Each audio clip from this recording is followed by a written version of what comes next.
নমস্কার বন্ধুরা, আপনারা সবাই কেমন আছেন? আশা করি সবাই খুব ভালো আছেন। শুভ বিকেল। আমি ননদ বৌদি জুটি চ্যানেল থেকে বলছি। আমার ভিডিওটা পুরোটা দেখবেন, স্কিপ করবেন না কিন্তু। আর দেখার পরে কমেন্টে ভিডিওতে আমি তাদের অবশ্যই নামটা নেব, কিন্তু নামটা কিন্তু নিচে লিখে দেবেন কিন্তু। আর আগের দিন যারা কমেন্টগুলো করেছেন প্রত্যেকের নাম আমি নিতে পারিনি, আমি একটু অসুস্থ ছিলাম, তাই ভিডিওটা ভালোভাবে করাও হয়নি। আগের ভিডিওগুলো ছাড়া হয়েছে বলে আপনাদের নামগুলো আমি নিতে পারিনি। আর রেহান ঘোষ, প্রশান্ত সাহা, মিলি, আপনাদের আমার অসংখ্য ধন্যবাদ আমার ভিডিওটা দেখার জন্য। শুভমিতা, কাকলি, টুম্পা, সায়ন্তন, মানিয়া, প্রাণিতা, তনুজ, অনুজ, টুলটুল, পুচাই, মিলি, আর শ্যামনগর থেকে রাজদীপ দত্ত, মুন্নি, আর নৈহাটি থেকে মুন্নি, আপনাদের আমার অসংখ্য ধন্যবাদ আমার ভিডিও দেখার জন্য, আমার সাথে থাকার জন্য। আর আপনারা অবশ্যই আমার ভিডিওগুলো দেখবেন আর শেয়ার করতে ভুলবেন না, একটু শেয়ার করে দেবেন। নমস্কার। কি গো, ওষুধ খাওয়ার টাইম হয়ে গেছে, শরীরটা কেমন লাগছে এখন? ডাক্তার তো ওষুধ দিয়েছে, দেখি আবার কালকে নিয়ে যাব, চেঞ্জ করে তো দেবে বললো। দাঁড়াও, তুমি ওষুধ খাওয়ার টাইম হয়ে গেছে। দুপুরে তো খেলে, কিন্তু ওষুধ তো খাওনি, ঘুমিয়ে পড়েছো বলে আর তোমাকে ডাকিনি। ওষুধটা খেয়ে নাও আগে। মেয়ে কি করবো বলো তো, কাজ বন্ধ হয়ে গেল, সংসারটা যে কিভাবে চলবে। মেয়েটা তো কলেজে গেছে, ভাবলাম অনেক দূর পড়াশুনো করাবো, আর কি করে পড়াশুনো করাবো বলো? সব ঠিক হয়ে যাবে, দাঁড়াও আমি তো 1 মাস বসা। 1 মাস তুমি অসুস্থ, 1 মাস ওষুধটা খাও, 1টা মাস তুমি অসুস্থ। মেয়েটাকে নিয়ে যে কি করব আমি তো সেটাই বুঝতে পারছি না। চিন্তা করো ব্যাপার না, তুমি আমার একটু কারখানায় যেতে পারবা? কারখানায় মালিকের সাথে একটু কথা বলে আসবো। ঠিক আছে, মেয়েটাও তো কলেজে গেছে, দেখি আসার তো টাইম হয়ে আসবে, এক্ষুনি চলে আসবে। নাও তুমি খাও। এই যে এসছিস মা, আয়। বাবার কি হয়েছে? আর বলিস না, আর অসুস্থ খাচ্ছে, ওই একটু ঠিক হচ্ছে, আবার কি হচ্ছে, কি করে যে সংসার চালাবো রে মা, কি করব সেটাই ভাবছি আমি। তোকে পড়াশোনা আর কতদূর কি করাতে পারবো বুঝতে পারছি না। ওই ওষুধ আনতে আনতেই আমি খতম হয়ে গেলাম। ওই আলু সিদ্ধ ভাত করেছি, কি করে চলবো। দেখি আমি তোর বাবার ইয়েতে যাবো, তুই একটা কাজ কর মা, কটা তুই বলছিলি না চাকরির জন্য করবি, তাই তো আর দুটো একটা ওই পেপারে এনে রেখেছি পাশের বাড়ি, ওই কাকিমার বাড়ির থেকে। তুই পেপার দেখে কটা চাকরির জন্য অ্যাপ্লিকেশন করে দেখ, যদি হয়ে যায় তুই কটা একটা যদি চাকরিও করিস, তাও আমার একটু একটু আচান হবে বাবা, বুঝেছিস? দেখ তুই যদি একটুখানি করিস, একটু চাকরি করতে পারিস নাকি দেখ, নাহলে আমি সংসারটা চালাতে পারছি না। তোর বাবা কবে সুস্থ হবে বুঝতেই পারছি না। দেখি কাল আবার ডাক্তারখানায় নিয়ে যেতে হবে তোর বাবাকে, বুঝতে পারছি না কি করবো। এগুলো কোনো পরিবর্তনই দেখতে পাচ্ছি না। ওষুধ তো খাইয়ে যে, এক একটা ওষুধের কি দাম, হ্যাঁ, এত টাকা আমি কোথায় পাবো? আমি চিন্তায় টেনশনে মাথা খারাপ।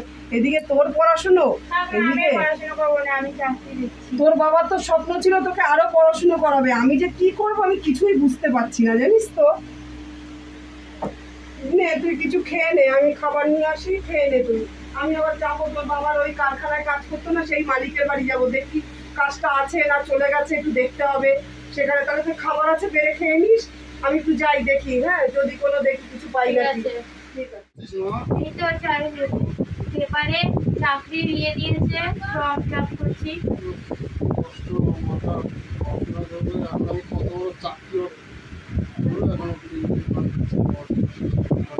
চাকরি করাও তো পড়াশোনা করে, তুমি চিন্তা করো না, আমি চাকরি ছেড়ে যেতে পড়াশোনা করে নেবো।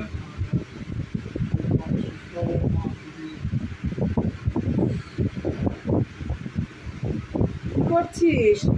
এই তো 4 জায়গায় করলাম। করেছিস? হ্যাঁ। কি ও কিছু কালকে কালকে বললো কালকের মধ্যে দেখতে হবে, কালকে একটু বলবে।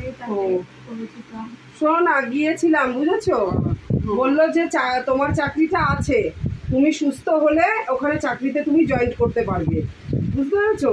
তা তুমি আগে নিজে সুস্থ হও, তুমি তো খাওয়া দাওয়াই ঠিক মতো করছো না। সুস্থ হও, সুস্থ হয়ে তারপরে তুমি চাকরিতে জয়েন করতে পারবে। তার মধ্যে দেখছি মেয়ে যদি একটা চাকরি পেয়ে যায় তাহলে আর কোনো টেনশন নেই, আর কি করবো আর। ঠিক আছে, খেয়েছিস মা তুই? হ্যাঁ। খেয়েছিস? আচ্ছা। অর্পিতা, হ্যাঁ। কি করছিস মা? এই তো বই পড়ছি, ফোন আসবে তো চাকরি। হ্যাঁ শুনলাম তো। খেয়েছিস সকালে কিছু? বাবা কোথায় গেছে?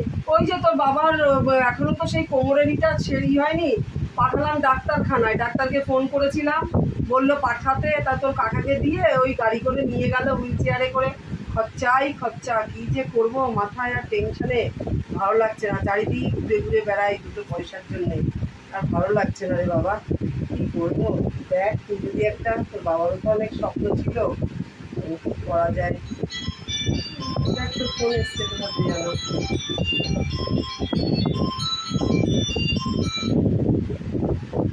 হ্যাঁ হ্যাঁ, আমি অর্পিতা বলছি। কালকে আজকে আপনাকে চাকরি পেতাম। হ্যাঁ, কালকে যাবো। কটার সময়? আচ্ছা ঠিক আছে। আচ্ছা, কে ফোন করেছিল মা? ওই যে চাকরির জন্য অ্যাডমিশন করেছিলাম না, তাই ফোন করেছিল। কালকে 11টার সময় যেতে হবে। 11টায়? হ্যাঁ রে বাবা, দেখ গিয়ে যদি হয়ে যায় চাকরিটা, কালকে ইন্টারভিউ। দেখ যদি হয়ে যায় চাকরিটা তাহলে তো খুব ভালোই হয়। দেখি তোর বাবার আসার টাইম হয়ে গেছে। কি গো, শরীর কেমন লাগছে? ওষুধ খাওয়ার টাইম হয়ে গেছে তোমার, ওষুধটা খেতে হবে তো। মেয়ে কোথায়? ওই যে আজকে চাকরি ইন্টারভিউ আছে তো, যাবে। হ্যাঁ বাবা, হ্যাঁ আসলাম। ও তুই যাচ্ছিস? হ্যাঁ যা বাবা, সাবধানে যা, তাড়াতাড়ি ফিরে আসবি হয়ে গেলে, দেরি করবি না। আসলাম।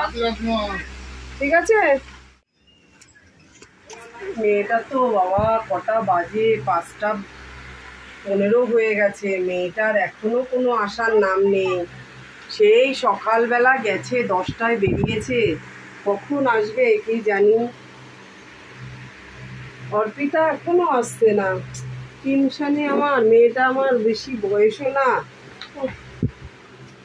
এসছিস? হ্যাঁ, বাবা এত দেরি। ওরে এখানে অনেক ভিড় ছিল। ও তা হয়েছে ভালোভাবে? হ্যাঁ, 10,000 টাকা চেয়েছে। 10,000 টাকা কোথাও দিয়ে দেবো রে বাবা? 10,000 টাকা আমাদের, 10,000 টাকা টাকা। হ্যাঁ, বলেছে 6 মাস ট্রেনিং নেবে, তারপরে যখন আমি স্যালারি পাবো তখন তার সাথে দিয়ে দেবে। তার সাথে 10,000 টাকা হ্যাঁ। ফেরত দিয়ে দেবো। তাহলে আমার কাছে কিছু জমানো টাকা আছে, আর কিছু টাকা ভাবছি ওই তোর পাশের বাড়ির ওই না চাইনা না, কাকিমা পয়সা আছে। থেকে নিতে হবে না, অন্য জায়গায় তাহলে নিশ্চয়ই চাকরি করতে পারবো।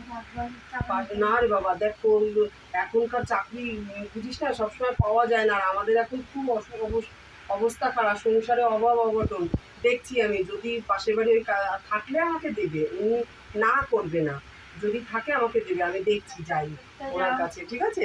দেখছি দেখি বাবা, পাশের বাড়ির ওই চায়না দিদির কাছে গিয়ে দেখি যদি কিছু টাকা পয়সা পাই। ও দিদি, চায়না দি, বাড়ি আছো? বাবা কেমন আছো গো? কেমন আছো গো? হ্যাঁ ভালো আছি। দাদা কেমন আছে? ওই একই রকম, ডাক্তার দেখাচ্ছে, এই করছে। তো শুনলাম তো বুঝেছো? মেয়ের চাকরির জন্য আবার সব জমা দিতে হচ্ছে। হ্যাঁ, আর বলো না ওষুধপত্র গো। কি করে কি জোগাড় করতে ওই চলছে এদিক ওদিক থেকে। আমার ওই ভাসুর কিছু দিল, দেওর আবার একটু পাঠিয়েছিল কিছু টাকা পয়সা, চলছে তো। একটা মাস বসা পুরো, ডাক্তার দেখানো হচ্ছে, এই করছে, কিন্তু কোনো পাচ্ছি না। ডাক্তারে কি বলছে? ডাক্তারে বলছে ইয়ে হাড় হয়ে গেছে, অপারেশন করতে হবে। এখন অপারেশন করতে গেলে তো অনেক টাকার দরকার। মেয়েটার তো চাকরির জন্য অনেক জায়গায় মেয়েটা কি করেছে। বললো? গেল তো। তা দিদি ওই জন্যই এসেছি তো, ওই চাকরির জন্য কালকে ছিল, যাওয়ার পরে ওখানে বলি 10,000 টাকা বলেছে যে 6 মাস ট্রেনিং এ থাকতে হবে, 10,000 টাকা দিতে হবে, আর ট্রেনিং এর পরে 6 মাস পরে যখন স্যালারি শুরু হবে এই 10,000 টাকা নাকি ফেরত দেবে।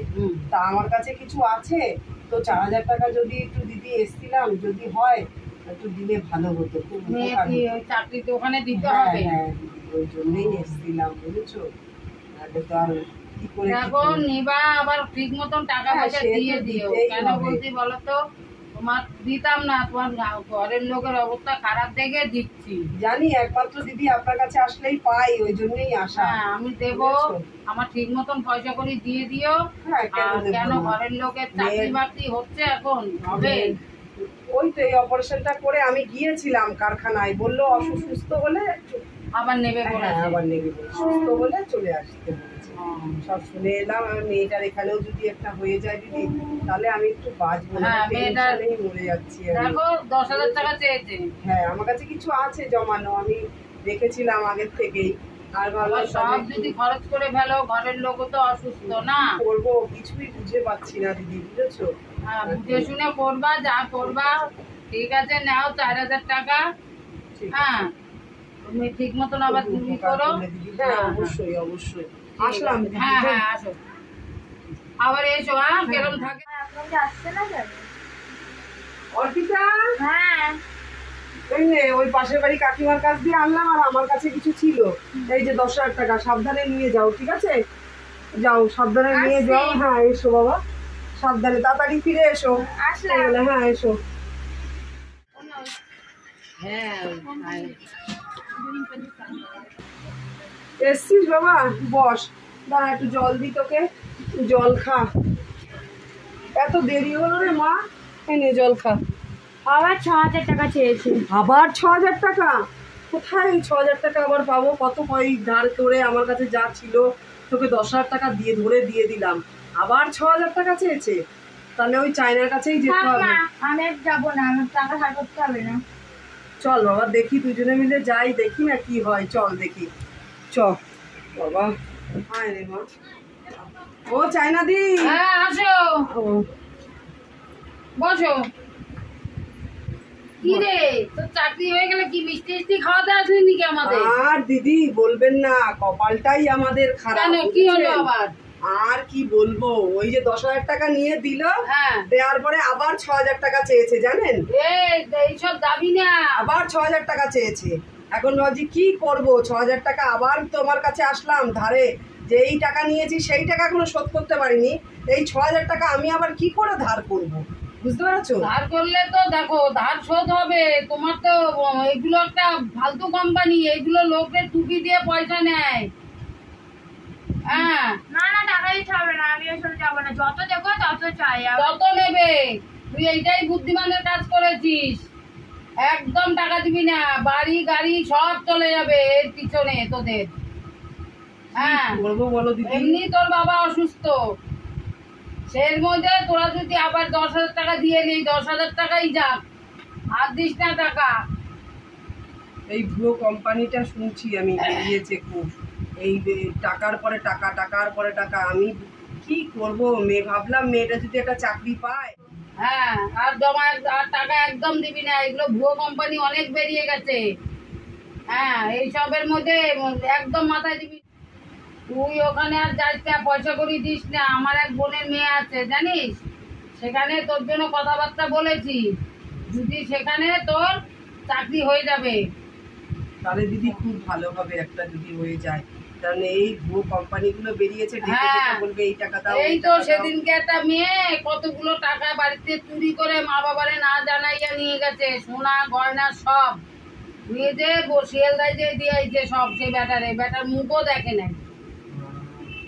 হ্যাঁ, বলেছে ওই দোকানে রেখে যেতে, ওই দোকানে রেখে চলে গেছে। তারপরে আবার ফোন করেছে, বলছে আবার তুমি টাকা দাও 50,000। এই করে করে 2 লাখ টাকা নিয়ে নিয়েছে মেয়েটার থেকে, আবার সোনা গয়না তো নিয়েছে। না রে বাবা, তাহলে ওই হয়ে যাবে হ্যাঁ, ওই কাজটা কাজটা দিদি? হয়ে যাবে, তোরে নিয়ে যাবো আমি। হ্যাঁ, তুই আমার সঙ্গে যাবি। হ্যাঁ, আমি নিয়ে যাবো।